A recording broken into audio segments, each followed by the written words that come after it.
Dinas Pendidikan Kota Palembang memperpanjang penerimaan peserta didik baru atau PPDB jalur afirmasi tingkat SMP sampai tanggal 2 Juni mendatang, lantaran banyak pendaftar yang memerlukan waktu untuk melampirkan keterangan dari DTKS.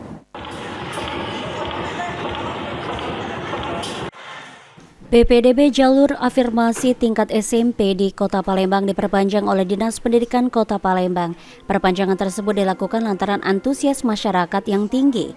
Kabid SMP Disdik Kota Palembang Capiatul Ahlia menjelaskan, karena jalur afirmasi ini memiliki syarat untuk melampirkan surat keterangan terdata di DTKS atau Data Terpadu Kesejahteraan Sosial dari Dinas Sosial.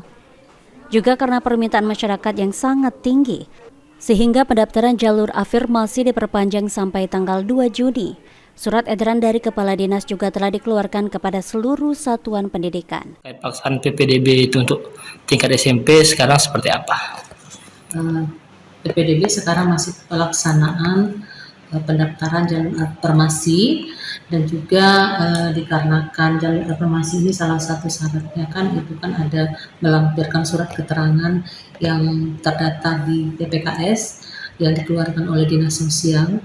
Jadi kan permintaan masyarakat itu sangat banyak sekali yang sekarang sedang pelaksanaan. Jadi untuk pendaftaran jalur afirmasi ini kami tambah waktu sampai di tanggal 2 jam 12. Jadi sudah kami keluarkan edaran itu oleh Kepala Dinas ke seluruh satuan pendidikan.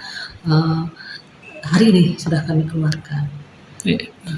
Ditambahkan Capiatul, karena permintaan surat yang membludak kemudian di tempat pelayanan satu pintu juga banyak permintaan, pihaknya membantu Dinas Sosial untuk kelancaran pelaksanaan, pengeluaran serta pendistribusian surat keterangan tersebut kepada masyarakat.